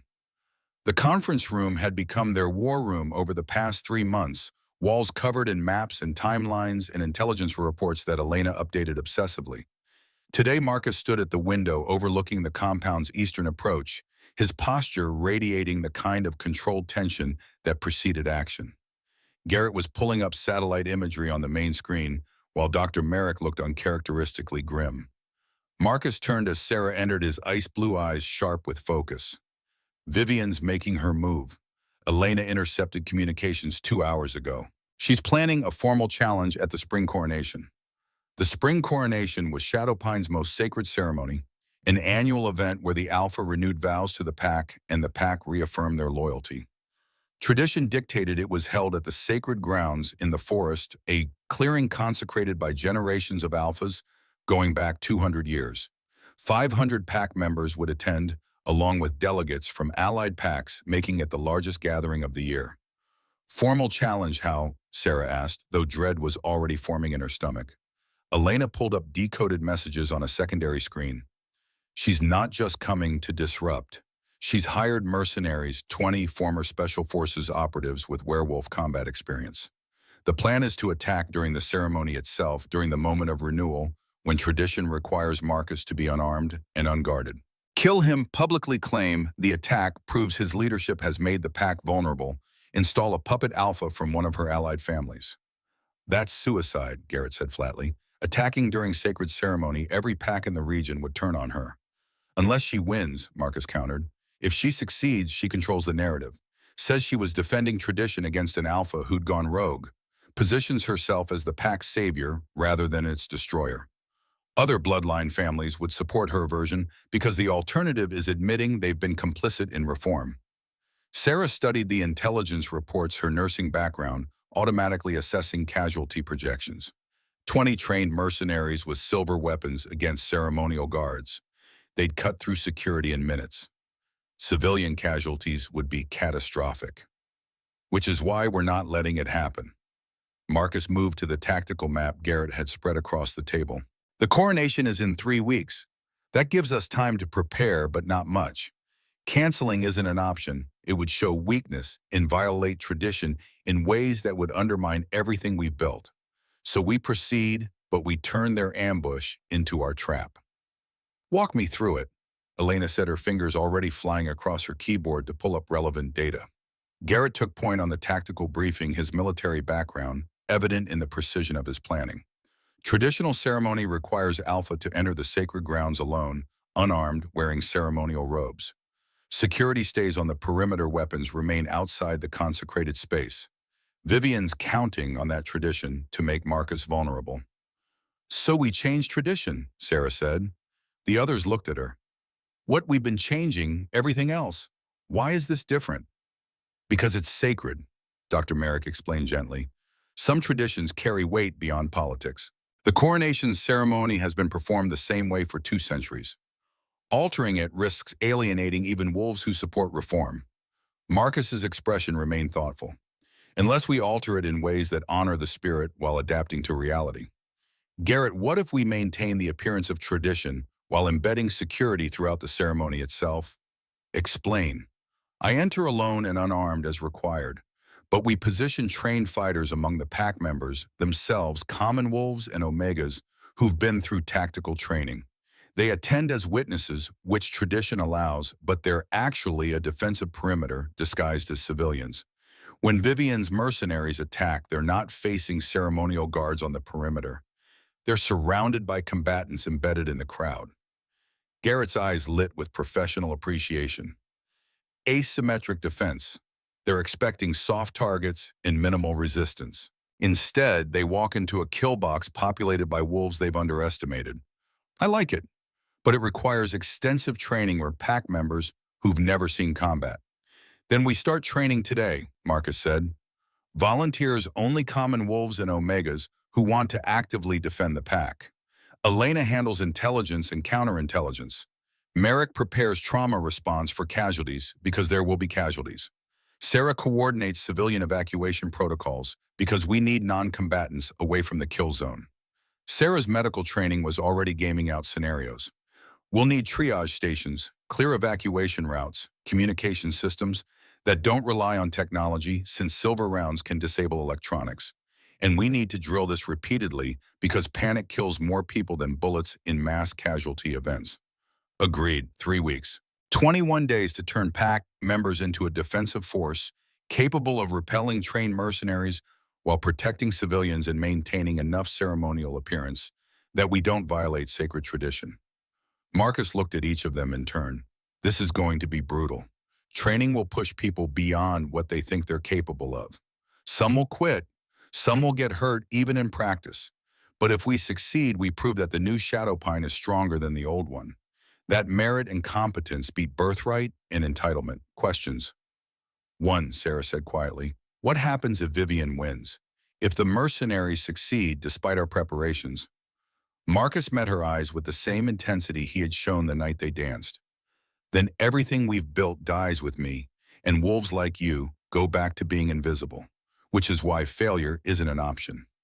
The next 3 weeks became a crucible that tested everything Shadowpine had become. Garrett designed training programs that combine werewolf combat instincts with human tactical thinking, teaching common wolves and omegas to fight in coordinated teams rather than as individuals to use terrain and positioning to offset the mercenaries' superior equipment and experience. 50 volunteers signed up initially. By the end of week 175 pack members were training 6 hours daily on top of their regular jobs. Sarah found herself running medical training for 30 volunteers who wanted to serve as field medics during the ceremony. Most had no prior experience, but desperation made them fast learners. She taught them to recognize arterial bleeds, pack wounds to slow bleeding without stopping circulation, identify shock symptoms, prioritize casualties in triage situations where resources were limited. Thomas the Omega, who wanted to study engineering, proved to have steady hands and cool judgment under pressure. Marie couldn't physically fight but memorized evacuation routes and practiced guiding civilians to safety with calm efficiency that came from surviving 6 decades of crisis. Elena's intelligence network expanded exponentially as Omega workers who'd been ignored for years suddenly became valuable assets. They'd spent lifetimes being invisible, moving through spaces without being noticed. Hearing conversations, bloodlines never guarded around servants. Now they fed Elena information about which remaining bloodline families were secretly communicating with Vivian, which pack members might be sympathetic to her cause, which weak points in compound security needed reinforcement. 2 weeks before the coronation, they caught their first spy, a common wolf named Peterson, who'd been passing security information to Vivian through encrypted emails. Garrett's interrogation revealed Peterson had been promised elevation to bloodline status once Vivian returned to power. The betrayal stung because Peterson had attended every reform meeting, voted in favor of pack restructuring, smiled to Sarah's face while selling out the wolves who'd fought for his equality. Marcus exiled Peterson without hesitation, but the incident prompted security reviews that uncovered 2 more potential collaborators. By week 3, paranoia had infected the compound like silver poisoning. No one knew who to trust. Every conversation felt monitored. The stress of constant vigilance wore down even the most committed reformers. Sarah found Marcus alone in his office late one night, reviewing tactical plans that had been revised 17 times already. He looked exhausted in ways that went beyond physical fatigue, the weight of 500 lives pressing down on shoulders that bore it without complaint, but not without cost. She knocked on the open door. "You should sleep. Big day tomorrow, final dress rehearsal for the ceremony." "Can't sleep. Keep running scenarios where we lose, where I make the wrong call and pack members die because I was too stubborn to cancel this ceremony." Marcus set down the tactical map he'd been studying. "Vivian's counting on my pride, on me refusing to show weakness by altering tradition. And she's right.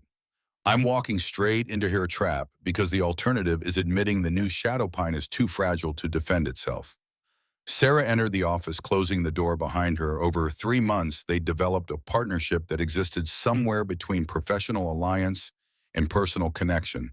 Not quite romance, not quite friendship, something undefined that worked better without labels. She sat in the chair across from his desk, the same position she'd occupied dozens of times while they planned reforms and navigated political complications. "You're not walking into anything," she said firmly. "We're walking into it together." 75 volunteers who chose to fight instead of hide, 30 medics who learned triage in 3 weeks, 500 pack members who believe the future you're building is worth defending. You're not alone in this, Marcus. You never were. I made you a target. His voice carried guilt that had been building for 3 months. The night of the gathering, I painted a mark on your back by elevating you publicly. Everything that's happened since the assassination attempt, the political isolation, now this ceremony attack, it's all because I was tired of pretending and used you to prove a point. Can it be both? Sarah threw his own words back at him from that night. Can't you believe what you're doing is right and also have used me tactically? I'm not fragile, Marcus. I don't need protection from reality. I knew the risks when I wore that red dress, and I'd make the same choice again. Marcus studied her for a long moment, ice blue eyes searching hers. Why risk everything for a pack that treated you like you were disposable for 6 years? Because disposable people don't suddenly become valuable when leadership changes. The pack didn't change, you did. And then you created space for others to change too. Marie got her knee surgery. Thomas is studying engineering. 32 Omega workers sleep in rooms with heat and windows. That's not nothing, Marcus. That's revolution measured in warm beds and medical care, and the radical notion that birth doesn't determine worth. She leaned forward, holding his gaze. Tomorrow, Vivian's mercenaries will attack because bloodlines who've never created anything are terrified of losing power they never earned. They'll fail because competent wolves who've been underestimated their entire lives are going to prove that merit beats birthright every single time. And when it's over, we were going to keep building until no one remembers what it was like when Omegas were invisible. Something shifted in Marcus's expression. Exhaustion giving way to determination she recognized from their first real conversation 3 months ago. You still believe that even knowing what's coming, especially knowing what's coming, the old shadow pine would have collapsed at the first real threat. We're going to survive because we're stronger than they ever were. Marcus stood moving around the desk to where Sarah sat. He offered his hand, and when she took it, he pulled her to her feet, but didn't release her. They stood close enough that she could see the silver threading through his dark hair, the scars from 2 decades of military service, the lines around his eyes from carrying responsibilities that would have broken lesser wolves. When this is over, he said quietly, when we've survived whatever fresh hell tomorrow brings, I want to have a conversation we've been avoiding for 3 months. What conversation is that? The one about whether you're willing to stand beside me, not just as an ally or a symbol or a political partner, but as someone he stopped seeming to struggle with words, as someone who matters beyond the reforms we're building, someone I trust with more than just pack governance. Sarah's heart hammered against her ribs. That's a complicated conversation. Everything about us is complicated. Doesn't make it less worth having. Ask me again after we survive tomorrow, when we're not both exhausted and terrified and trying to prepare for battle. Marcus smiled, the expression transforming his face the way it always did. Deal. Survive first, complicated conversation second.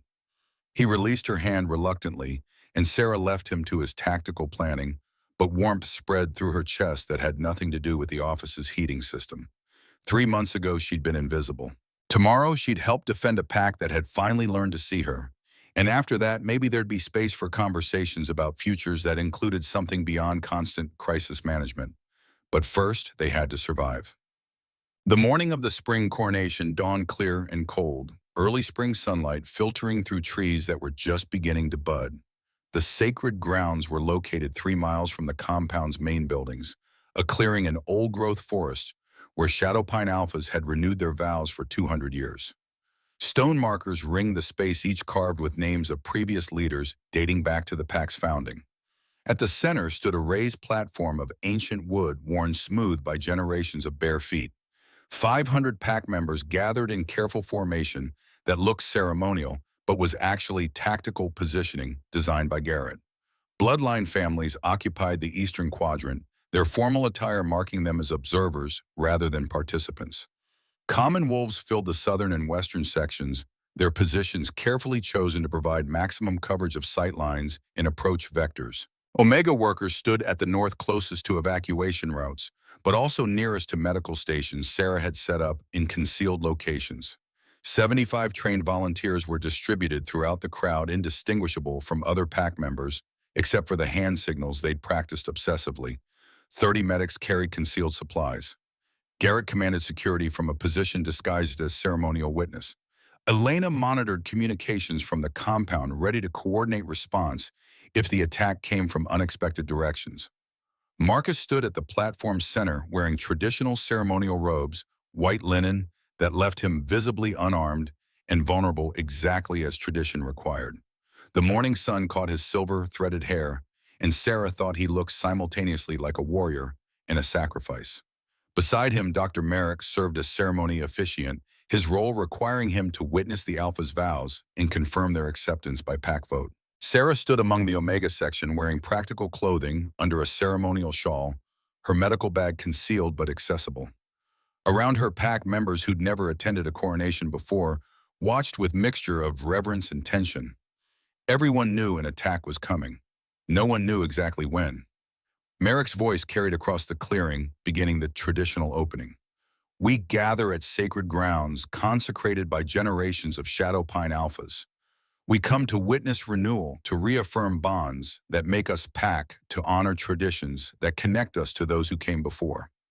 The ceremony followed ancient patterns, call and response, between alpha and pack vows spoken, and witnessed symbolic gestures that reinforced hierarchy while acknowledging mutual obligation.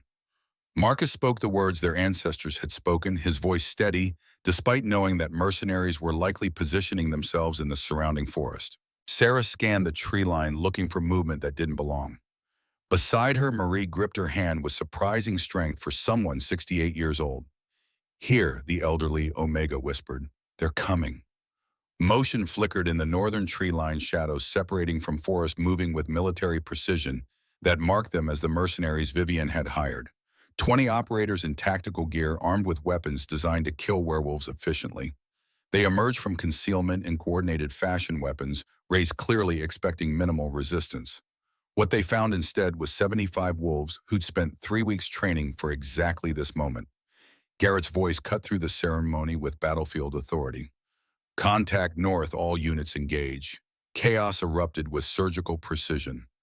Pack members who'd appeared to be casual observers dropped into combat stances, revealing weapons that had been concealed under ceremonial clothing. Common wolves who'd never fought coordinated like military units, using hand signals and tactical positioning that overwhelmed the mercenaries' initial advantage. Omega workers who'd been dismissed as weak civilian targets produced silver-resistant restraints and moved to secure the perimeter. The mercenaries adapted quickly. These were professionals who'd fought werewolves before. Silver rounds cut through pack defenses, and Sarah heard screams as wolves went down with wounds that wouldn't heal properly. She moved automatically, medical training, overriding fear, reaching the first casualty within seconds. Young enforcer named Daniels, the same wolf Marcus had saved 3 months ago during the Hunter attack. Silver round through his shoulder, bleeding heavily but conscious. Sarah packed the wound with pressure bandages while another medic covered her position. Around them, the battle raged with intensity that made the previous Hunter attack look like a skirmish. Stay down, Sarah ordered Daniels as she worked. You move before I stabilize this, you'll bleed out. The Alpha, Daniels tried to sit up, eyes tracking toward the platform where Marcus remained, still bound by ceremony protocols that required him to stay unarmed during renewal vows. The Alpha has 75 wolves defending him. You have me. Let them do their job so I can do mine. More casualties poured into Sarah's position. Marie appeared with Thomas, both carrying a stretcher they'd practiced with obsessively. Together, they evacuated wounded pack members to concealed medical stations where other medics worked under Dr. Merrick's coordination. The system they designed functioned imperfectly, but effectively. No one bled out waiting for treatment. Priorities stayed clear, even in chaos. Evacuation routes remained open despite the combat raging around them. At the platform, Marcus had finally shed ceremonial robes, revealing combat gear underneath a violation of tradition that the situation absolutely justified. He moved with the fluid precision of someone who'd spent 20 years in military special operations and coordinating defensive positions through hand signals that Garrett's team executed flawlessly. The mercenaries' initial shock at facing organized resistance gave way to desperate aggression. They'd been promised easy targets and minimal opposition. Instead, they found themselves surrounded by wolves who fought with coordinated ferocity, who used terrain and positioning to offset superior equipment, who refused to break despite casualties. 15 minutes into the battle, Sarah heard the sound that meant everything changed, helicopter rotors approaching from the south. She looked up to see FBI helicopters bearing down on the sacred grounds, federal agents rappelling to ground before the aircraft even fully landed. Elena's voice crackled through concealed communication devices. FBI inbound as planned. Mercs are about to have a very bad day. Vivian had made a critical miscalculation. By hiring mercenaries and attacking during sacred ceremony, she'd crossed from pack politics into federal crimes, terrorism, murder for hire, interstate conspiracy. Elena had coordinated with Agent Morrison weeks ago, and federal law enforcement had been positioned nearby waiting for the attack that intelligence confirmed was coming. The remaining mercenaries found themselves caught between enraged werewolves and federal agents with legal authority to use lethal force. Most surrendered immediately. 3 tried to fight and were taken down by coordinated fire from both FBI and PAC enforcers. Within 20 minutes of the attack's start, it was over. Sarah worked through triage for another hour, treating wounds that ranged from minor silver burns to critical trauma that required immediate hospital transport. Final casualty count showed 8 PAC members seriously wounded, 15 with minor injuries, 3 mercenaries dead, 17 in FBI custody. No PAC fatalities, a miracle considering the opposition they'd faced. As federal agents processed the crime scene and medics handled final evacuations, Marcus found Sarah kneeling beside a wounded common wolf, her hands still bloody from treating trauma cases. He crouched beside her close enough that she could see exhaustion etched into every line of his face. "You all right?" His voice was rough from shouting battlefield commands. "I'm fine. How about you, Puidi?" "Alive," which is more than Vivian planned. He watched Sarah work for a moment, something like wonder in his ice blue eyes. "You trained 30 people to be combat medics in 3 weeks. Designed an evacuation system that functioned under fire. Saved lives that would have been lost if we'd relied on traditional medical response. That's what nurses do, Marcus. We keep people alive when systems try to kill them." He offered his hand, pulling her to her feet when she accepted. Around them, PAC members were helping each other, tending wounds, checking on friends and family. Bloodline families who'd resisted reform stood among common wolves and omegas, all of them survivors of an attack that had threatened everyone equally. Hierarchy seemed less important when you just fought shoulder to shoulder against enemies who didn't care about birth status. Dart Merrick approached his medic coat, splattered with blood, but his expression satisfied. "Final counts in. 8 critical evacuations to human hospitals. They'll heal, but it'll take time. 15 treated and released. 0 fatalities. Sarah, your triage system worked perfectly. We didn't lose anyone who made it to medical stations. We had good training and competent people. Thomas performed field surgery on a silver fragment extraction.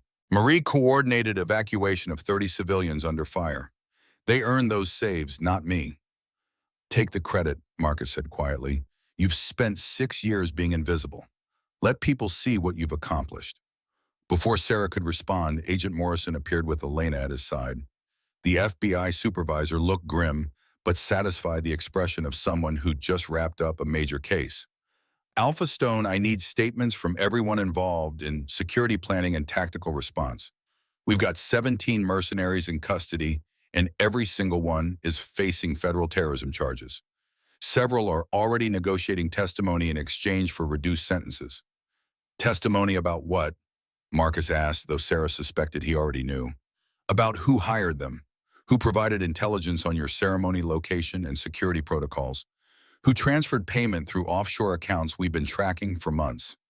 Morrison pulled out his phone, showing photographs that made Sarah's stomach drop. "We've got Vivian Blackwood in custody at her southern estate. Wire fraud conspiracy to commit murder, racketeering, about 15 other charges. She'll die in federal prison." The finality of it hit harder than Sarah expected. 3 months ago, Vivian had been untouchable, a bloodline aristocrat with enough power and connections to operate above PAC law.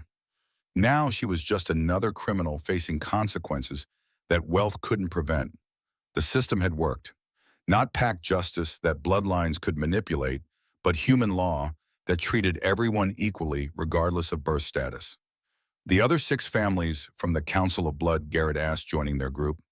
"Cooperating fully in exchange for immunity on the assassination conspiracy. They're providing testimony about the embezzlement scheme, the Hunter attack 3 months ago, the whole operation. Lord Henrik's already turned over financial records that'll keep forensic accountants busy for years." Morrison's satisfaction was palpable. "You've effectively dismantled bloodline corruption in Shadowpine. The families still here are the ones who weren't involved or who cut deals to avoid prosecution. Your PAC's going to look very different going forward." It already looked different.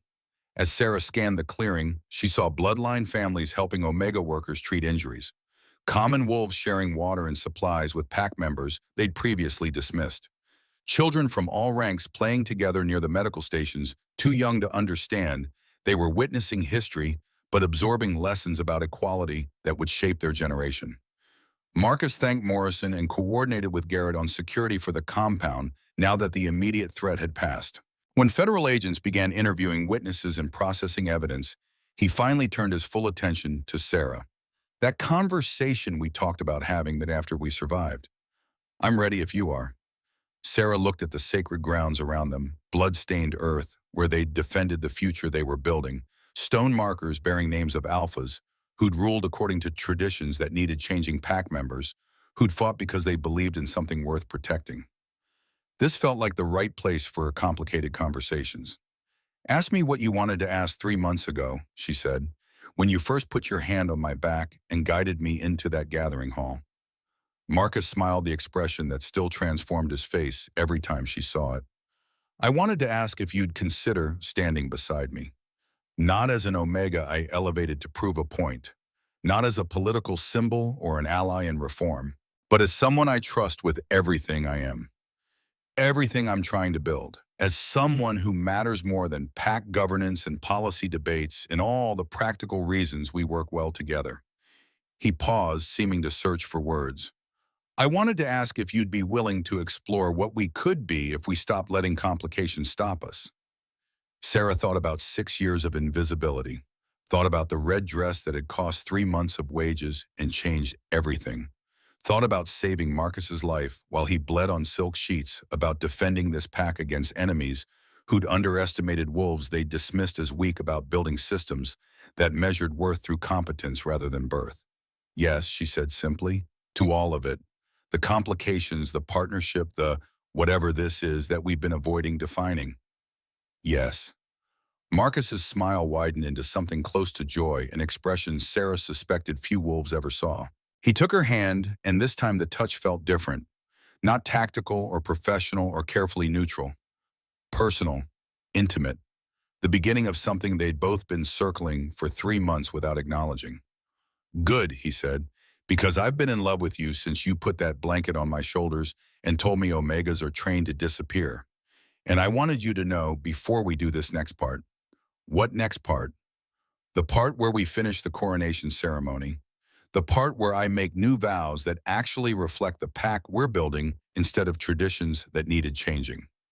Marcus turned to address the pack members who remained on sacred grounds, bloodlines and common wolves and Omegas who'd fought together and survived together and were now witnesses to something unprecedented. Dermeric moved back to his position as officiant, understanding what Marcus intended even before he spoke. 3 months ago, I stood at this platform and promised reform. Marcus's voice carried across the clearing. I promised to lead with justice rather than tradition, to value merit over bloodline, to build a pack where no one has to be invisible to survive. Today, we prove those promises with blood and courage and the willingness to defend what we've built. So let me make new vows, real ones. He looked at Sarah, then his hand still holding hers. I vow to stand with wolves who fight rather than submit, to honor competence over birth, to build a pack where anyone can rise as far as their talent and character will carry them, to trust advisors who earn their positions instead of inheriting them, to love wolves who deserve it rather than one's tradition dictates I should. The last part wasn't standard ceremony language, but no one objected. Around the clearing, pack members who'd survived an attack together understood they were witnessing the old shadow pine dying and something new being born. Merrick's voice held warmth when he spoke the traditional response. Do we accept this alpha's vows? Do we bind ourselves to the pack he describes? Do we commit to defending what we've built together? The response came not in the traditional formal vote, but in a roar of approval from 500 wolves who'd just proven that the new shadow pine could survive anything. Bloodline families voted alongside common wolves and Omegas, all of them equals in this moment, if nowhere else yet. Then let it be witnessed and recorded, Merrick concluded. Marcus Stone remains Alpha of Shadow Pine Pack, leading us into a future we'll build together. The ceremony ended without the remaining traditional elements. They'd already been violated by combat and federal law enforcement, and continuing seemed pointless when the real point had already been made. Pack members began returning to the compound in groups organized by Garrett's security teams. Wounded were transported to the medical clinic where Dr. Merrick would coordinate ongoing care. FBI agents remained on site processing evidence and interviewing witnesses. Sarah found herself standing at the platform with Marcus after the clearing had largely emptied. Both of them still bloodied and exhausted, but somehow lighter than they'd been that morning. 3 months of constant crisis had resolved into something almost resembling peace. Vivian was in custody. The Council of Blood was dismantled. Shadowpine had defended itself successfully against the worst attack in decades. What happens now? Sarah asked. After the crisis, after the emergency, when we actually have to govern a pack that's not constantly under threat, we do the boring work of making sure reforms stick. We build institutions that don't depend on any single alpha's goodwill. We train the next generation to see Omegas as equals so thoroughly that they can't imagine the old hierarchy. Marcus pulled her closer, his arms settling around her waist. And we figure out what us looks like when we're not constantly fighting for survival. That sounds terrifyingly normal. Probably why it terrifies me. I'm better at tactical operations than personal relationships. Sarah laughed, the sound surprising her with its genuine joy. Good thing I spent 6 years learning to exist in impossible situations. I'm excellent at navigating complicated territory. They stood together as spring sunlight filtered through old-growth forest as pack members moved past carrying wounded and supporting each other as the sacred grounds absorbed more blood and history and the evidence of change that came through struggle. Tomorrow would bring new challenges, resistance from bloodlines who'd lost power, neighboring packs testing Shadowpine's resolve, the grinding daily work of transformation that never fully ended. But today they'd won. They'd defended a future worth building, and Sarah Chen, who'd spent 6 years being invisible, stood on sacred grounds, holding an alpha's hand, while 500 pack members acknowledged that she belonged here. Not because birth entitled her to it, because she'd earned it through competence and courage, and the willingness to fight for wolves who'd been dismissed as worthless. Forward. Always forward toward the future they were building together, one brave choice at a time. 6 months later, Sarah stood in the newly established Omega Advocacy Office, reviewing applications for the fall education semester. The office had expanded to 3 full-time staff members and handled everything from medical access to job placement to legal advocacy for PAC members navigating human systems. Thomas had started his engineering program and was already designing improvements to the compound's aging infrastructure. Marie coordinated a mentorship network that paired experienced Omegas with younger PAC members learning to navigate their new opportunities. The knock on Sarah's door preceded Marcus entering, without waiting for invitation, a casualty of 6 months of partnership that had evolved into something neither of them had quite defined, but both understood perfectly. He carried coffee from the compound's kitchen and wore the slight smile that meant he had news he thought she'd find interesting. Spring Council vote just concluded, he said, settling into the chair across from her desk. Unanimous approval for expanding the education fund by another $2 million. Even the remaining bloodline families voted in favor. Because they've figured out that investing in all PAC members' development makes everyone more prosperous. Sarah accepted the coffee gratefully. Turns out when you stop letting 7 families steal resources, there's plenty of money for programs that actually benefit the PAC. Revolutionary concept. Who knew? Marcus's expression turned more serious. There's something else. The Northwest PAC Coalition wants to send delegates to observe our governance structure. 3 PACs are considering implementing similar reforms. Vivian's exile and federal prosecution apparently made bloodline corruption less appealing across the region. Sarah set down her coffee, processing implications. So we've gone from politically isolated to model PAC in 6 months. Apparently surviving an assassination attempt while implementing radical reform makes you interesting to other alphas who are tired of bloodline obstruction. Marcus reached across the desk, taking her hand. They specifically requested you be part of the delegation briefing. The Omega who helped design PAC restructuring. Not the Omega, an Omega, one of many who contributed. Take the credit, Sarah. You've earned it.